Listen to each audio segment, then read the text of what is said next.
جن لوگوں کے دلوں میں مرض ہے، کیا وہ یہ سمجھے ہوئے ہیں کہ اللہ ان کے کینے ظاہر نہیں کرے گا؟ اور اگر ہم چاہیں تو ایسے لوگ آپ کو دکھا دیں اور آپ انہیں ان کے چہروں سے خوب پہچان لیں، تاہم آپ انہیں ان کے انداز کلام سے ہی پہچان لیں گے، اور اللہ تم سب کے اعمال کو خوب جانتا ہے۔ ہم ضرور تمہیں آزمائیں گے تاکہ یہ معلوم کر لے کہ تم میں سے مجاہد کون ہے اور صابر کون، اور تمہارے احوال کی جانچ پڑتال کریں گے۔ ان الذین کفروا وصدوا عن سبیل اللہ، بلا شبہ جن لوگوں نے کفر کیا اور اللہ کے راستے سے دوسروں کو روکتے رہے اور ہدایت واضح ہو جانے کے بعد رسول کی مخالفت کی، وہ اللہ کا کچھ بھی نہیں بگاڑ سکتے، اور اللہ ایسے لوگوں کے اعمال برباد کر دے گا۔ یا ایھا الذین آمنوا اطیعوا اللہ واطیعوا الرسول ولا تبطلوا اعمالکم، اے ایمان والو اللہ کی اطاعت کرو اور رسول کی اطاعت کرو اور اپنے اعمال کو ضائع نہ کرو، کیونکہ بعض اوقات انسان کا کیا کرایا سب ضائع ہو جاتا ہے اور اس کو پتہ بھی نہیں چلتا۔ تو اعمال ضائع ہونے کی صورتیں کیا ہیں؟ ایمان لانے کے بعد کفر کرنا، نیک اعمال کے بعد برے کام کرنا، یعنی نیک اعمال ضائع ہو جاتے ہیں جب انسان کی آخری عمر میں نیکیوں کے بجائے برائیاں ہی ہوتی ہیں۔ اپنے اعمال کو ریاکاری اور خود پسندی کے ساتھ ضائع نہ کرو، اپنے اعمال کو اس صورت میں ضائع نہ کرو کہ ان کو مکمل کرنے سے پہلے ہی کاٹ دو، پورا ہی نہ کرو۔ جیسے آپ نے ساری نماز پڑھی اور سلام پھیرے بغیر ہی اٹھ گئے تو کیا ہوا؟ کچھ بھی نہیں ملا، زیرو ہو گئی۔ اسی طرح کوئی نیکی کا کام آپ شروع کرتے ہیں اور اس کو بیچ میں ہی چھوڑ کے چلے جاتے ہیں تو یہ چیز جو ہے یہ اعمال کو برباد کر دیتی ہے، وہ کیا کرایا بھی ضائع ہو جاتا ہے۔ یعنی بعض اوقات آپ دیکھیں نا، آپ آدھی ہنڈیاں پکا کے چھوڑ دیں اور اس کے بعد جب دوبارہ پکانے لگتے تو اس کا وہ ٹیسٹ ہی نہیں آتا۔ پھر اسی طرح بدعات اعمال کو برباد کرتی ہے۔ رسول اللہ صلی اللہ علیہ وسلم نے فرمایا، جس نے ہمارے اس دین میں از خود کوئی نئی چیز پیدا کر لی جو اس میں نہیں تھی تو وہ رد ہے۔ جن لوگوں نے کفر کیا اور اللہ کی راہ سے روکا پھر اسی کفر کی حالت میں مر گئے، اللہ انہیں کبھی معاف نہیں کرے گا۔ پس تم سستی نہ دکھاؤ اور دشمن سے صلح کی درخواست نہ کرو، تم ہی غالب رہو گے، اللہ تمہارے ساتھ ہے اور وہ تمہارے اعمال سے کچھ بھی کمی نہ کرے گا۔ یہ دنیا کی زندگی تو بس ایک کھیل اور تماشا ہے، اور اگر تم ایمان لاؤ اور تقوی اختیار کرو تو اللہ تمہیں تمہارے اجر دے گا اور تم سے تمہارے مالوں کا مطالبہ نہیں کرے گا۔ اگر وہ تم سے مال کا مطالبہ کرے پھر تم سے اس مطالبے پر اصرار کرے تو تم بخل کرنے لگو اور وہ تمہارے دلوں کے کھوٹ ظاہر کر دے۔ یعنی قربانی کے وقت انسان کا اصل سامنے آتا ہے، وہ جو دعوے کرتا ہے وہ کتنا سچا ہے، اور اس لیے اللہ تعالیٰ آزما ضرور لیتا ہے بندے کو۔ یعنی ہم کہتے ہیں نا، ہائے میرے پاس پیسے ہوں تو میں اللہ کی راہ میں ایسے اور ایسے اور ایسے خرچ کروں، اور پھر اللہ تعالیٰ بعض اوقات دیتا بھی ہے، تو پھر اس وقت ہم کیا کرتے ہیں؟ وہ اپنی نیتیں کہاں چھوڑ دیتے ہیں۔ تو انسان جو کہے پھر وہ کر کے بھی دکھائے، یہی چیز انسان کو منافقت سے باہر نکالتی ہے۔ سنو تم وہ لوگ ہو جنہیں اللہ کی راہ میں خرچ کرنے کی دعوت دی جاتی ہے، پھر تم میں سے کوئی بخل کرنے لگتا ہے۔ اب میرا نہیں خیال رمضان جس دن سے شروع ہوا کوئی دن گیا ہو جب آپ کو نیکی کے، خیر کے، بھلائی کے کاموں میں خرچ کرنے کی دعوت نہ دی گئی ہو۔ پھر تم میں سے کوئی بخل کرنے لگتا ہے، اس کو اپنی اور ضرورتیں یاد آ جاتی ہوں، اور ضرورتیں اس میں سے بھی تھوڑا سا نکال سکتا ہے انسان۔ حالانکہ جو بخل کرتا ہے وہ اپنے آپ سے ہی بخل کرتا ہے، اور اللہ تو بے نیاز ہے اور تم ہی اس کے محتاج ہو، اور اگر تم نہ مانو گے تو اللہ تمہاری جگہ اور لے آئے گا جو تم جیسے نہ ہوگی۔ یعنی تم اللہ کے راستے میں مال نہیں خرچ کرتے، تم اللہ کے دین کی مدد نہیں کرتے، اس کا کام نہیں کرتے، تو اللہ تعالیٰ اور لوگوں کو پیدا کر دے گا جو تم سے آگے نکل جائیں گے، پھر ہم کہاں ہوں گے؟ اس لیے دعا کرنی چاہیے کہ اللہم استخدمنی ولا تستبدلنی، اللہ مجھ سے ہی خدمت کا کام لیتا رہے، مجھے ہی توفیق دے کہ میں تیری راہ میں خرچ کرتی رہوں، ولا تستبدلنی، اور مجھ سے کسی اور کو تبدیل نہ کیجیے۔ یعنی یہ نہ ہو کہ مجھ سے آپ نیکی کا موقع لے لیں اور کوئی اور میری جگہ لے آئیں۔ ویسے تو ہر انسان کا اپنا اپنا ایک مقام ہوتا ہے، اپنا اپنا ایک کام ہوتا ہے، مراد اس ہے کہ جو میری صلاحیتیں ہیں اس کے مطابق تو مجھ سے کام لیتا رہے، کیونکہ جب انسان تھک کے اللہ کے کام چھوڑ دیتا ہے یا پھر بخل کرنے لگتا ہے کہ نہیں بس دل تنگ ہونے لگتا ہے، بخل کیا ہوتا ہے؟ دلوں کی تنگی، جب دل تنگ ہونے لگتا ہے نہیں بس اب بہت ہو گئی، تو پھر یہ ہے کہ وہ پھر اجر سے بھی تو رک جاتا ہے۔ جتنی دیر ہم کرتے رہتے ہیں اتنی دیر اجر بھی ملتا رہتا ہے، اور جب ہم چھوڑتے ہیں تو ادھر سے وہ بھی دروازہ بند ہو جاتا ہے. تو آپ یوں ہی امیجن کیا کریں جیسے وہ ریور آف خیر کے پروجیکٹس ہے نا، تو ریور کیا ہے، بہتا رہتا ہے، یعنی چلتا رہتا ہے، یعنی نیکی کے کام میں رکتا نہیں، کیونکہ جب ریور سوکھ جاتا ہے تو پھر نہ اس سے فصلیں اگتی ہیں، نہ ہی انسان اور جانور پانی پیتے ہیں. تو اسی لیے اگر آپ جیسے پلج فارمز ہیں، اگر ان میں سے لے لیں اور منتھلی یا ویکلی یا اینولی کچھ نہ کچھ خیر کے کاموں میں یعنی حصہ ڈال دیں، تو اس سے یہ فائدہ ہوتا ہے کہ انسان بعض اوقات خود کرنے لگتا تو بھول بھی جاتا ہے، لیکن اگر کوئی سسٹم سیٹ کر لیتا ہے تو اس میں انسان خود نہیں بھولتا. اور یہ یاد رکھیے، پکی بات ہے، قسم کھا کے بتائی گئی کہ صدقہ کرنے سے مال کم نہیں ہوتا، جو خرچ کرتا ہے اللہ تعالیٰ پیچھے اور لے آتا ہے. تو ہو سکتا ہے کہ اگر آپ اس طرح کی کوئی کمٹمنٹ کریں تو اس سے فائدہ آپ کو یہ ہو کہ آپ کی نیت کی وجہ سے جو آئندہ بھی آپ کرنے والے ہیں، آپ کی جو کئی مصیبتیں اور بلائیں جو ہیں وہ رک جائیں، کیونکہ ہماری دعائیں اور صدقے اور نیک اعمال اوپر چڑھتے ہیں، اور جب بلائیں اترتی ہیں تو وہ ان کو پیچھے دھکیلتے ہیں کہ تم نہیں اتر سکتے. تو اللہ تعالیٰ سے ہمیں دعا کرنی چاہیے کہ ہمارے لیے بھی ایسے چشمے جاری کر دے کہ جو کبھی نہ سوکھیں، جیسے حضرت عثمان بن مظعون کے لیے چشمہ جاری کر دیا گیا. اور بخل جو ہے وہ انسان کی بدترین صفت ہے. نبی صلی اللہ علیہ وسلم نے فرمایا، آدمی میں سب سے بدترین چیز بے صبرے پن کے ساتھ بخل اور حد سے زیادہ بزدل ہونا. اللہ ان سب چیزوں سے ہم کو بچا، یعنی بے صبرا پن کہ چھوٹی سی تکلیف برداشت نہ ہو، بخل یعنی کہ نیکی کے کام کے لیے چاہے وقت ہو، مال ہو اور صلاحیتیں ہوں، دینے سے کترائے، اور حد سے زیادہ بزدل کہ چھوٹی سی کوئی بات دیکھے. ہوتا ہی ہے کہ جب ہم دین کی طرف آتے ہیں نا تو کئی خطرات بھی ساتھ آتے ہیں، کئی تھریٹس بھی ہوتے ہیں، تو انسان دیکھ کے اچھا اس راستے میں تھریٹ ہے، تو جیسے منافقین کرتے تھے تو پھر وہ کام چوری کرنے لگتے تھے. تو انسان کو جب بھی وہ نیکی کا کوئی کام کرنے لگتا ہے تو یہ یاد رکھنا چاہیے کہ رسک فیکٹر ساتھ ہی ہے. شیطان کا بھی رسک ہے، نیت کی خرابی کا رسک بھی ہے، لوگوں کی تنقید کا بھی رسک ہے، کوئی آپ پہ باتیں بنائے گا، کوئی آپ کو دھمکیاں دے گا، اور جو جتنا زیادہ کرتا ہے اس کے لیے اتنے ہی مسائل بڑھتے چلے جاتے ہیں. لیکن جب انسان ساتھ ساتھ صدقہ خیرات کرتا رہتا ہے تو اللہ کی مدد بھی اتنی آتی ہے. ان تنصروا اللہ ینصرکم، اسی صورت میں آیا ہے. لیکن جب انسان بخل کرتا ہے تو اس کی وجہ سے مصیبتیں آتی ہیں. نبی صلی اللہ علیہ وسلم نے فرمایا، جب لوگ دینار اور درہم میں بخل کرنے لگے، عمدہ اور بڑھیا چیزیں خریدنے لگے، یعنی غریب پہ تو خرچ نہ کریں، اپنے ہی اوپر بار بار خرچ کرتے چلے جائیں، گائے کی دموں کی پیروی کرنے لگے، جہاد فی سبیل اللہ کو چھوڑ دیں، تو اللہ ان پر مصائب نازل کرے گا، اور اس وقت تک انہیں دور نہیں کرے گا جب تک لوگ اپنے دین کی طرف واپس نہ آ جائیں. تو اس میں خاص طور پر دین کی خدمت یا دین کو پھیلانے اور دین کو عام کرنے کی بات ہے. اس کے لیے بھی انسان کو اپنے وقت کا کچھ نہ کچھ حصہ ضرور نکالنا چاہیے. اور اس میں صرف ٹائم مینجمنٹ کی بات ہے کہ آپ اپنے اوقات کی تقسیم اگر کریں تو ساری چیزیں ہو جاتی ہیں، گھر کے کام بھی ہو جاتے ہیں، ذاتی ضروریات بھی پوری ہو جاتی ہیں، اور دین کا کام بھی ہو جاتا ہے. یعنی کچھ لوگ تو ایسے ہوتے ہیں کہ جو فل ٹائم ڈیڈیکیٹڈ ہو کے کام کرتے ہیں، لیکن سب کے حالات اس کی اجازت نہیں دیتے. بچے ہیں، چھوٹے والدین ہیں، بوڑھے، یا کوئی اور اس طرح کی ضروریات مصروفیات ہیں. تو ایسی صورت میں بھی انسان اپنے آپ کو صرف یہ نہ سمجھے کہ اب مجھے اللہ کے راستے میں کچھ بھی مال وقت دینے کی ضرورت نہیں. اگر جان نہیں دے سکتے تو مال دے سکتے ہیں، مال نہیں دے سکتے تو اپنی جسمانی خدمات دے سکتے ہیں. سورۃ الفتح. بسم اللہ الرحمن الرحیم. انا فتحنا لك فتحا مبینا لیغفر لك اللہ ما تقدم من ذنبك وما تأخر وَيُتِمَّ نِعْمَتَهُ عَلَيْكَ وَيَهْدِيَكَ صِرَاطًا مُسْتَقِيمًا. شروع اللہ کے نام سے جو بے انتہا مہربان نہایت رحم فرمانے والا ہے. انا فتحنا لک فتحا مبینا، اے نبی ہم نے آپ کو واضح فتح عطا کر دی. یہ سورت کریمہ اس وقت نازل ہوئی جب رسول اللہ صلی اللہ علیہ وسلم حدیبیہ سے ذوالقعدہ 6 ہجری میں اس وقت واپس تشریف لا رہے تھے جب مشرکین نے عمرہ ادا کرنے کے لیے آپ کو مسجد حرام جانے سے روک دیا تھا. وہ آپ کے اور بیت اللہ کے درمیان حائل ہو گئے تھے. پھر مصالحت اور معاہدے کی طرف مائل ہوئے کہ آپ اس سال واپس چلے جائیں اور آئندہ سال آ جائیں. تو صحابہ کی ایک جماعت نے اس بات کو سخت ناپسند کیا، لیکن اس کے باوجود آپ نے معاہدہ کر لیا اور اپنے قربانی کے جانوروں کو وہیں نہر کر دیا جہاں آپ محصور تھے.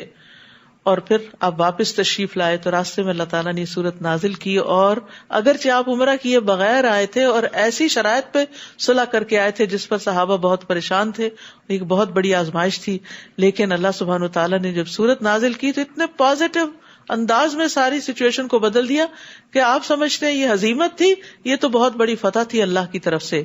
اسی لیے جب آپ حدیبیہ سے واپس آ رہے تھے اور صحابہ پر غم اور پریشانی کے آثار تھے اور انہوں نے حدیبیہ میں ہی جانور ذبح کر دیے تھے، تو اس موقع پر جب سورت نازل ہوئی تو آپ نے فرمایا مجھ پر ایک ایسی آیت نازل ہوئی ہے جو مجھے ساری دنیا سے زیادہ محبوب ہے. صحابہ نے عرض کیا اے اللہ کے رسول، ہم نے جان لیا کہ جو آپ کے ساتھ کیا گیا اس کے بارے میں کیا حکم ہے. تو پھر اللہ تعالیٰ نے یہ آیات نازل کی. تو حدیبیہ سب سے عظیم فتح قرار دی جاتی ہے جس میں مسلمان پیچھے ہو گئے تھے اپنے حق سے. تو بہت دفعہ ایسا ہوتا ہے کہ آپ کبھی کسی جھگڑے کو ختم کرنے کے لیے، کسی مسئلے کے حل کے لیے خود پیچھے ہو جاتے ہیں، کسی اور کو آگے کر دیتے ہیں. تو وقتی طور پر تو انسان کے لیے بہت تکلیف کی بات ہوتی، کسی کی اہمیت کو مان لینا، کسی کو اس کا مقام دے دینا، اس میں انسان بعضوں کو سمجھتا نہیں میری تو اس میں ذلت ہے، لیکن کئی دفعہ اسی سے ہی انسان اور زیادہ آگے بڑھ جاتا ہے. تاکہ اللہ آپ کی سب اگلی پچھلی لغزشیں معاف کر دے اور آپ پر اپنی نعمت پوری کر دے اور آپ کو سیدھی راہ پر چلائے.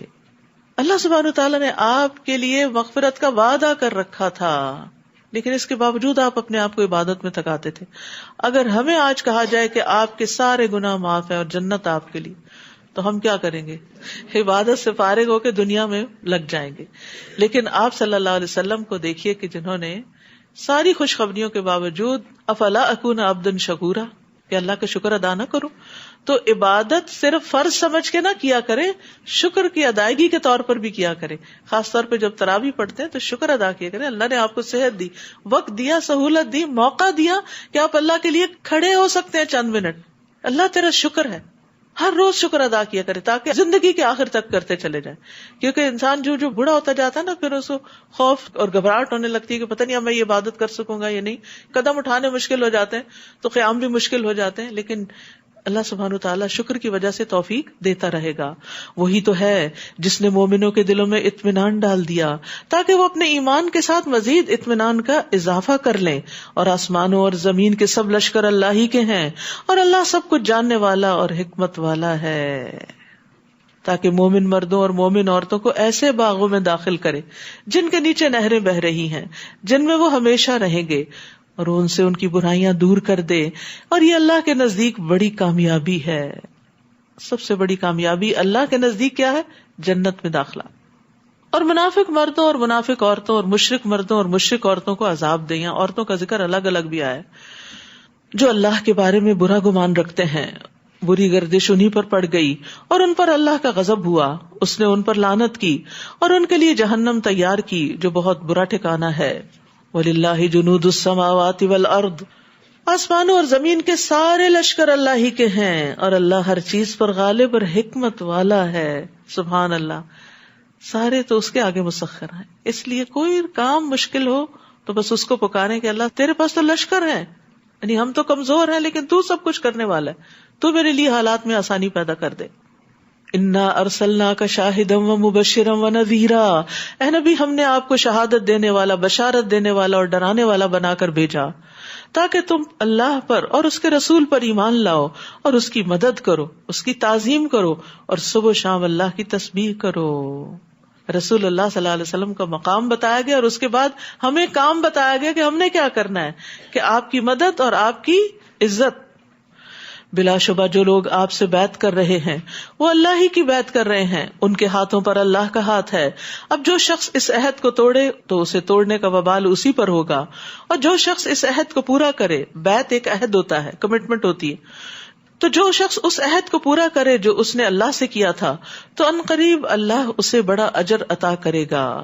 دیہاتیوں میں سے جو لوگ پیچھے رہ گئے تھے وہ اب آ کر آپ سے کہیں گے کہ ہمیں ہمارے اموال اور گھر والوں کی فکر نے مشغول کر رکھا تھا، ہماری بڑی مصروفیت تھی، لہٰذا آپ ہمارے لیے بخشش کی دعا کیجیے. وہ اپنی زبانوں سے ایسی باتیں کہتے ہیں جو ان کے دلوں میں نہیں ہوتی، یہ سب بہانے ہیں. آپ ان سے کہیے کون ہے جو تمہارے حق میں اللہ کے سامنے کچھ بھی اختیار رکھتا ہو؟ اگر وہ نقصان پہنچانا چاہے یا نفع بخشنا چاہے، بلکہ جو تم کہہ رہے ہو اور کر رہے ہو اللہ اس سے پوری طرح باخبر ہے. بلکہ تم تو یہ سمجھے بیٹھے تھے کہ رسول اور مومن کبھی اپنے گھروں کو واپس نہ آ سکیں گے، اور یہ خیال تمہارے دلوں کو بہت اچھا لگا اور تم بہت برا گمان سوچ رہے تھے، اور تم ہو ہی ہلاک ہو جانے والے لوگ. اور جو اللہ اور اس کے رسول پر ایمان نہ لائے تو ایسے کافروں کے لیے ہم نے بھڑکتی آگ تیار کر رکھی ہے. آسمانوں اور زمین کی بادشاہی اللہ ہی کی ہے، جسے چاہے معاف کر دے اور جسے چاہے سزا دے، اور وہ معاف کرنے والا اور رحم کرنے والا ہے. جب تم غنیمتیں حاصل کرنے کے لیے جانے لگو گے تو جو لوگ پیچھے رہ گئے تھے فوراً کہیں گے کہ ہمیں بھی ساتھ چلنے دو. یہ لوگ چاہتے ہیں کہ اللہ کے حکم کو بدل دیں. آپ ان سے کہیے تم ہرگز ہمارے ساتھ نہ جاؤ گے، کیونکہ اللہ پہلے ہی ایسی بات فرما چکا ہے. پھر وہ کہیں گے یہ بات نہیں بلکہ تم ہم سے حسد کرتے ہو، الٹا بلیم کریں گے. یہ بات بھی نہیں، مگر یہ لوگ حقیقت کو کم ہی سمجھتے ہیں. اشارہ ہے غزوہ خیبر کی طرف جانے کا کہ اب یہ تمہارے ساتھ نہیں جائیں گے. آپ پیچھے رہ جانے والے بدویوں سے کہیے ان قریب تمہیں ایک سخت جنگجو قوم سے مقابلے کے لیے بلایا جائے گا، تمہیں ان سے لڑنا ہوگا یا وہ مطیع ہو جائیں گے. اس وقت اگر تم حکم مانو گے تو اللہ تمہیں اچھا اجر عطا کرے گا، اور اگر تم نے منہ پھیر لیا جیسے پہلے پھیر لیا تھا تو اللہ تمہیں دردناک سزا دے گا. کوئی اندھا یا لنگڑا یا بیمار اگرچہ جہاد میں شامل نہ ہو تو اس پر کوئی تنگی نہیں، اور جو اللہ اور اس کے رسول کا حکم مان لے اللہ اسے ایسے باغوں میں داخل کرے گا جن کے نیچے نہریں بہ رہی ہوں گی، اور جو منہ موڑے تو اللہ اسے دردناک عذاب دے گا. لقد رضی اللہ عن المؤمنین، بے شک اللہ مومنوں سے خوش ہو گیا جبکہ وہ درخت کے نیچے آپ سے بیعت کر رہے تھے. ان کے دلوں کا حال اسے معلوم ہو گیا، لہٰذا اس نے ان پر اطمینان نازل فرمایا اور انہیں جلد ہی فتح دے دی، اور بہت سے اموال غنیمت بھی جو وہ حاصل کریں گے. اور اللہ بڑا غالب ہے، حکمت والا ہے. اس نے تم سے اور بھی بہت سی غنیمتوں کا وعدہ کر رکھا ہے جنہیں تم حاصل کرو گے. یہ فتح خیبر تو تمہیں جلد ہی دے دی، اور لوگوں کے ہاتھ تم سے روک دیے تاکہ یہ ایمان لانے والوں کے لیے ایک نشانی بن جائے اور وہ تمہیں سیدھی راہ کی طرف چلائے. اور ایک اور فتح بھی دے گا جس پر تم ابھی قادر نہیں ہوئے، اور اللہ اس کا احاطہ کیے ہوئے ہے، اور اللہ ہر چیز پر قادر ہے.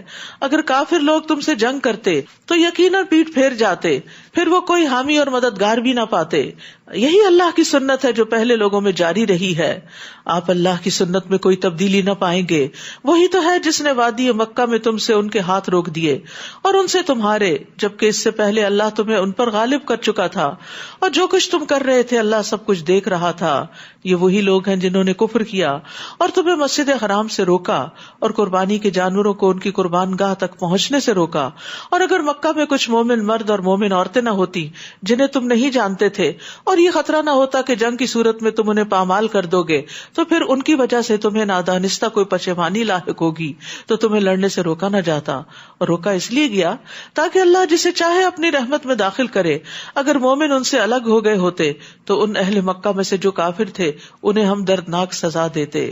جب کفار مکہ نے صلح حدیبیہ کے موقع پر اپنے دلوں میں زمانے جاہلیت کی عصبیت کی ٹھان لی تو اللہ نے اپنے رسول پر اور اپنے مومنوں پر اطمینان نازل فرمایا اور انہیں تقویٰ کی بات کا پابند رکھا.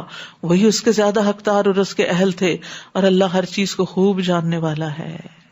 جو لوگ دین کے لیے سنسیئر ہوتے ہیں نا، اللہ ان کو تقویٰ کی بات کا پابند رکھتا ہے، ان کو توفیق دیتا ہے کہ وہ اپنے منہ سے جو بات نکالے وہ تقویٰ پر ہی مبنی ہو، اس میں ایگزیجریشن نہ ہو، اس میں کوئی جھوٹ نہ ہو، اس میں کسی قسم کی کوئی خیانت نہ ہو.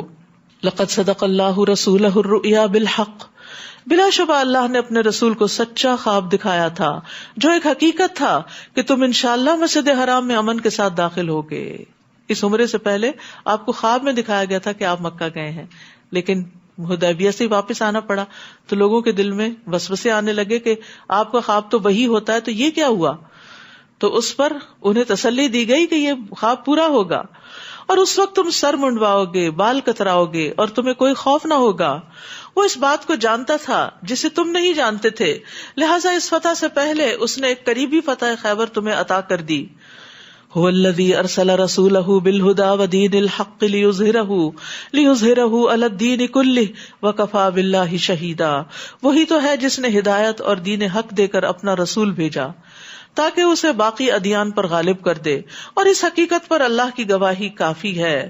محمد الرسول اللہ والذین معہ اشداء علی الکفار رحماء بینہم تراہم رکعا سجدا یبتغون فضلا من اللہ ورضوانا سیماہم فی وجوہہم من اثر السجود ذالک مثلہم فی التوراۃ۔ محمد صلی اللہ علیہ وسلم اللہ کے رسول ہیں، جو لوگ آپ کے ساتھ ہیں وہ کافروں پر تو سخت مگر آپس میں رحم دل ہیں، یعنی صحابہ۔ تم جب دیکھو گے انہیں رکوع اور سجود کرتے ہوئے اور اللہ کے فضل اور اس کی رضامندی کی تلاش کرتے ہوئے دیکھو گے، یعنی جب انہیں دیکھو گے عبادت میں ہی مصروف نظر آئیں گے۔ کثرت سجدہ کی وجہ سے ان کی پیشانیوں پر امتیازی نشان موجود ہیں۔ اس کا یہ مطلب نہیں کہ وہ جو سیاہ گٹا پڑ جاتا ہے وہ نشان ہے، یعنی جو شخص سجدوں کی کثرت کرتا ہے اس کے چہرے پر ایک خاص قسم کی روشنی ہوتی ہے، اللہ کے آگے جھک جھک کر، یعنی ایک خاص سکینت اور ایک خاص قسم کا اطمینان نظر آتا ہے۔ کثرت سجدہ کی وجہ سے ان کی پیشانیوں پر امتیازی نشان موجود ہیں۔ ان کی یہی صفت تورات میں بیان ہوئی ہے اور یہی انجیل میں ہے، جیسے ایک کھیتی ہو جس نے اپنی کونپل نکالی، پھر اسے مضبوط کیا، پھر وہ موٹی ہوئی، پھر اپنے تنے پہ کھڑی ہو گئی، اس وقت وہ کسانوں کو خوش کرتی ہے تاکہ کافروں کو ان کی وجہ سے غصہ دلائے۔ اس گروہ کے لوگ جو ایمان لائے اور نیک عمل کیے، اللہ نے ان سے مغفرت اور بڑے اجر کا وعدہ فرمایا ہے۔ سورۃ الحجرات۔ بسم اللہ الرحمن الرحیم۔ یا ایہا الذین آمنوا لا تقدموا بین یدی اللہ ورسولہ واتقوا اللہ ان اللہ سمیع علیم۔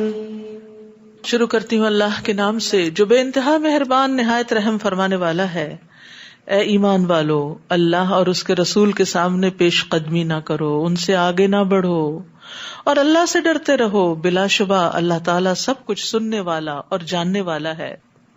تو نبی صلی اللہ علیہ وسلم کے کلام پر، آپ کی حدیث پر اپنی عقل اور اپنے فہم اور اپنے فلسفے بگاڑنا جو ہے اس سے منع کیا گیا ہے۔ جب اللہ سبحانہ تعالیٰ نے صحابہ کو نبی صلی اللہ علیہ وسلم کی آواز پر اپنی آواز بلند کرنے سے منع کیا تو پھر کس کو مجال ہے کہ وہ آپ کی بات سے آگے بڑھ کر کوئی بات کرے اور اپنی بات کو زیادہ اہمیت دے۔ اے ایمان والو، اپنی آواز نبی کی آواز سے بلند نہ کرو اور نہ ہی اس کے سامنے اس طرح اونچی آواز سے بولو جیسے تم ایک دوسرے سے بولتے ہو۔ دو چیزیں ہیں یہاں، ایک تو یہ کہ والیوم جو ہے آواز کا وہ آپ کی آواز سے اونچا نہ ہو، اور دوسرے یہ کہ آپ کی مجلس میں یا مسجد میں یا آپ کی موجودگی میں آپس میں ایک دوسرے پر آوازیں بلند نہ کرو، شور نہ کرو، ایسا نہ ہو کہ تمہارے اعمال برباد ہو جائیں۔ پیچھے سورۃ محمد میں اعمال کی بربادی کی تفصیل ہم نے پڑھی، اس میں ایک اور ایڈیشن کر لیجئے، اور تمہیں اس کی خبر بھی نہ ہو۔ تو بعض علماء نے نبی صلی اللہ علیہ وسلم کی زندگی کے علاوہ بعد میں آپ کے روضہ مبارک کے پاس آواز بلند کرنے سے بھی منع کیا ہے، لیکن افسوس کے ساتھ ہی کہنا پڑتا ہے کہ جب لوگ مسجد نبی میں جاتے ہیں تو اس طرح بعض اوقات بھاگتے ہوئے، چیختے ہوئے، لڑتے لڑاتے اور شور مچاتے، اور وہاں بھی باتیں نہیں ختم ہوتی، کوئی ادب نہیں، احترام نہیں، ذکر نہیں، درود شریف نہیں، اور صرف ایک ہنگامہ برپا کیا ہوا ہے، بس یہ کہ ہم اس جگہ پہنچ جائیں سمجھے ہم جنتی ہو گئے۔ نہیں، ہر جگہ کے کچھ اصول اور قاعدے اور ضابطے ہوتے ہیں، تو لہٰذا آپ کو اللہ تعالیٰ جب نصیب کرے جانا تو سب سے زیادہ اس بات کا خیال رکھیے کہ کہیں میرا عمرہ اور یہ عبادت اور مسجدوں کی طرف دوڑنا ضائع ہی نہ ہو جائے کہ میں یہاں اونچی آواز میں کسی کو پکار کے بھی کہوں کہ ادھر آؤ۔ یعنی سب سے زیادہ اس چیز کا خیال رکھنا ہے، کیونکہ نیکیاں کرنے کے علاوہ ان کو سنبھالنا بھی بڑا کام ہوتا ہے۔ جیسے مال و دولت آپ کما لیتے ہیں تو پھر اس کے بعد کیا کرنا ہوتا ہے؟ اس کو ایسے چھوڑ دینا ہوتا ہے، جو مرضی اٹھا کے لے جائے، اس کو ضائع کر۔ مال کما کے اس کو سنبھالتے ہیں، حفاظت کرتے ہیں اس کی، اعمال کما کر بھی ان کی حفاظت کرنا ضروری ہے، اور ان میں سے ایک نبی صلی اللہ علیہ وسلم کا احترام۔ اور پھر اس کے بعد تیسرے درجے پر علماء نے یہ کہا ہے کہ جو لوگ نبی صلی اللہ علیہ وسلم کی تعلیمات کی مجلس میں ہو، جہاں آپ کی احادیث پڑھی جا رہی ہیں، یعنی قرآن تو ویسے ہی خاموشی سے سننا چاہیے، جنہوں نے سمجھ لیا تھا کہ خاموش ہو کے یہ قرآن سننا چاہیے، تو اسی طرح حدیث کی مجلس میں بھی خاموشی اختیار کرنی چاہیے۔ بعض اوقات کیا ہوتا ہے، مسجد میں تراویح ہوئی، 2 تراویح کے بعد خاطرہ ہو رہا ہوتا ہے، کئی مساجد میں ہوتا ہے، یہ پہلے ہوتا تھا، اب کیا ہے، وہ امام صاحب یا جو بھی اسپیکر ہے وہ بول رہا ہے حدیث سنا رہا ہے، اور لوگ باتوں پہ باتیں کیے چلے جا رہے ہیں. یہ بھی اس کے خلاف ہے. اس سے بھی اعمال ضائع ہو سکتے ہیں. حدیث سنانے والا کوئی بھی ہے، بھلے وہ آپ سے چھوٹا ہے، آپ اس کو کوئی اہمیت نہیں دیتے، لیکن جب وہ اللہ اور اس کے رسول کی بات کر رہا ہے تو چپ ہو جاؤ. اسی طرح جمعے کے خطبے میں کسی کو یہ کہنا کہ چپ ہو جائے، یہ بھی لغو بات ہے. تو ہمارا دین ہمیں ایک ادب سکھاتا ہے، اور اگر یہ ادب نہیں تو کیے کرائے پہ پانی پھر رہا ہے. اذان ہو رہی ہے، ہم شور مچا رہے ہیں، اسپیکر بول رہے ہیں، ہم شور مچا رہے ہیں، نہ دیکھتے ہیں کوئی عالم ہے، کوئی بڑا ہے، کوئی چھوٹا ہے. یہ کیا دین ہے؟ ہمارے دین کا امتیازی نشان ادب اور احترام ہے. ہمارا دین اس طرح کا آزادی والا دین نہیں کہ جس میں جس کو جو چاہے کہہ دو. کہنے کے بھی طریقے ہیں. بڑوں کا احترام ہے، والدین کا احترام ہے، استاد کا احترام ہے، علماء کا احترام ہے. تو اسی طرح یہ بھی کہا گیا کہ علماء انبیاء کے وارث ہیں. اگر نبی کی مجلس میں آوازیں بلند کرنے کی اجازت نہیں تو علماء کی مجلس میں بھی آوازیں بلند نہیں کرنی چاہیے، اور علماء کا بھی احترام کرنا چاہیے. یعنی علم والوں کا احترام ہمارے دین کا ایک حصہ ہے. اس لیے ہمارے دین میں یہ کوئی خوبی نہیں کہ انسان ٹیچر کو ٹیچر کہہ کے یا نام لے لے کے بلائے کہ جس سے وہ سمجھے کہ میں بہت کانفیڈنٹ ہوں. ٹھیک ہے، کسی جگہ کا کوئی کلچر ہو سکتا ہے، مگر اس کے اندر بھی ایک لحاظ، ایک ادب اور ایک احترام نہایت ضروری ہے. جو لوگ اللہ کے رسول کے حضور اپنی آوازیں پست رکھتے ہیں، یہی لوگ ہیں جن کے دلوں کو اللہ نے تقویٰ کے لیے جانچ لیا ہے. ان کے لیے بخشش اور اجر عظیم ہے. تقویٰ یہاں سے ظاہر ہوتا ہے. ہم تقویٰ کی بڑی باتیں کرتے ہیں کہ متقین جنت میں ہوں گے، متقین کو یہ ملے گا. تو کہاں سے پتا چلتا ہے کوئی متقی ہے؟ جب وہ اس حکم پر عمل کرتے ہیں جو کہا گیا، آوازیں پست رکھنے کو کہا گیا. جو آوازیں پست رکھتے ہیں انہی کے دلوں میں تقویٰ ہے، انہی کے لیے بخشش اور اجر عظیم ہے. اے نبی صلی اللہ علیہ وسلم، جو لوگ آپ کو حجروں کے باہر سے پکارتے ہیں ان میں سے اکثر بے عقل ہیں. یہ مدینہ والے تو نہیں کرتے تھے، جو باہر سے قبائل وغیرہ آتے تھے. یہ صورت یاد رکھیے بہت آخر میں نازل ہوئی، عام الوفود میں نازل ہوئی ہے، جب بہت سے ڈیلیگیشن آتے تھے. اور وہ آتے تھے اور وہ نہیں دیکھتے تھے کہ نبی صلی اللہ علیہ وسلم تہجد سے اٹھے ہوئے ہیں اور پھر علم کی مجالس اور بہت سے کام کاج کر کے گھر میں تھوڑا قیلولہ کرنے کے لیے گئے ہیں. وہ آ کے آپ کے دروازوں کے باہر کھڑے ہو کر یا محمد اخرج علینا اس طرح کہہ کے پکارتے تھے. تو اللہ سبحانہ وتعالیٰ نے اس کا بھی نوٹس لے لیا اور اس سے بھی منع کر دیا. فرمایا یہ انتہائی ناسمجھی کی بات ہے. اگر یہ لوگ صبر کرتے یہاں تک کہ آپ ان کی طرف نکلتے تو یہ ان کے حق میں بہتر تھا، اور اللہ تعالیٰ معاف کرنے والا، رحم کرنے والا ہے. اے ایمان والو، اگر کوئی فاسق تمہارے پاس کوئی خبر لے کر آئے تو اس کی تحقیق کر لیا کرو. یعنی صرف ون سائیڈڈ بات سن کے کوئی بڑا ایکشن نہیں لینا چاہیے. ایسا نہ ہو کہ تم نادانستہ کسی قوم کا نقصان کر بیٹھو، پھر تمہیں اپنے کیے پر نادم ہونا پڑے. تو فاسق آدمی جو ہوتا ہے اس کی خبر عام طور پر شک و شبے پر مبنی ہوتی ہے، اس لیے انسان کو اس کو کنفرم کرنا چاہیے. اللہ تعالیٰ کے نزدیک یہ بہت عظیم گناہ ہے کہ کوئی ظن و تخمین کی بنا پر کسی انسان کے بارے میں بات کرے. اور اسی طرح ہمارے دین میں ہر سنی سنائی بات کو آگے کرنا بھی منع ہے. وَلَا تَقْفُ مَا لَيْسَ لَكَ بِهِ عِلْمٌ إِنَّ السَّمْعَ وَالْبَصَرَ وَالْفُؤَادَ كُلُّ أُولَئِكَ كَانَ عَنْهُ مَسْئُولًا. جس بات کی تمہیں خبر نہ ہو اس کے پیچھے مت پڑو، کیونکہ کان، آنکھ، دل ہر ایک سے پوچھ گچھ کی جانے والی ہے. رسول اللہ صلی اللہ علیہ وسلم نے یہ بھی فرمایا کسی شخص کے جھوٹا ہونے کے لیے یہی کافی ہے کہ وہ ہر سنی سنائی بات کو آگے بیان کر دے. تو جھوٹ بولنا، جھوٹی خبریں پھیلانا یہ بہت بڑا جرم ہے. رسول اللہ صلی اللہ علیہ وسلم نے فرمایا میں نے آج رات خواب دیکھا، 2 آدمی میرے پاس آئے، انہوں نے میرے ہاتھ تھام لیے اور وہ مجھے ارض مقدس کی طرف لے گئے. وہاں میں دیکھتا ہوں کہ ایک آدمی بیٹھا اور دوسرا کھڑا ہے جس کے ہاتھ میں لوہے کا آنکڑا ہے، جسے وہ بیٹھے ہوئے آدمی کے جبڑے میں داخل کرتا ہے، جو اس کو چیرتا ہے اس کی گدی تک اس کے گالوں کو لے جاتا ہے. پھر دوسرے جبڑے کے ساتھ بھی یہی کرتا ہے، پھر اتنے میں پہلا ٹھیک ہو جاتا ہے، پھر اس کو، پھر دوسرے کو. میں نے پوچھا یہ کیا ہے؟ انہوں نے کہا یہ وہ شخص ہے جسے آپ نے دیکھا کہ جس کا جبڑا چیرا جا رہا تھا. یہ بڑا جھوٹا آدمی تھا، جھوٹی باتیں کرتا تھا جو اس سے نقل ہو کر تمام دنیا تک پہنچ جاتی تھی. اب آپ سوچئے کہ آج کل میڈیا کے ذریعے ایک ایک جھوٹ جو کسی کی ذات کے بارے میں یا کسی خبر کے بارے میں پھیلا دیا جاتا ہے، اس کا انجام کتنا برا ہے. اس لیے قیامت کے دن تک اس کے ساتھ یہی معاملہ ہوتا رہے کہ قیامت کے دن تک کون سا عذاب ہے جو بیچ میں دیا جا رہا ہے؟ یہ برزخ کا عذاب ہے یا قبر کا عذاب ہے. اور خوب جان لو کہ تم میں اللہ کے رسول موجود ہیں، اگر اکثر معاملات میں وہ تمہاری باتیں مان لیا کریں، یعنی ہر سنی سنائی پہ کام شروع کر دیں، تو تم مصیبت میں پڑ جاؤ. لیکن اللہ نے تمہیں ایمان کی محبت دی اور اس محبت کو تمہارے دلوں میں سجایا اور کفر، اناد اور نافرمانی سے نفرت پیدا کر دی. ایسے ہی لوگ ہدایت یافتہ ہیں کہ جب دل میں ایمان ہوتا ہے نا تو پھر اللہ کے بارے میں، رسول کے بارے میں بدگمانی نہیں آتی. یہی ایمان کی نشانی ہوتی ہے. جس سے محبت ہوتی ہے، جس پر ٹرسٹ ہوتا ہے، پھر اس کی بات بھی سمجھ میں آنے لگتی ہے. اور پھر حق کے راستے پر استقامت اختیار کرنی چاہیے. اسی سے انسان کو رشد عطا ہوتی ہے. اور ایمان سے مزین ہونے کی دعا کرنی چاہیے. اللہم زیننا بزینت الایمان وجعلنا ھداۃ مہتدین. اے اللہ ہمیں ایمان کی زینت سے مزین کر دے، یعنی ہمیں ایمان کے ساتھ خوبصورت بنا دے، بیوٹیفائی کر دے، اور ہمیں ہدایت یافتہ بنا دے. اور یہ اللہ کا فضل اور اس کا احسان ہے. اور اللہ سب کچھ جاننے والا، حکمت والا ہے.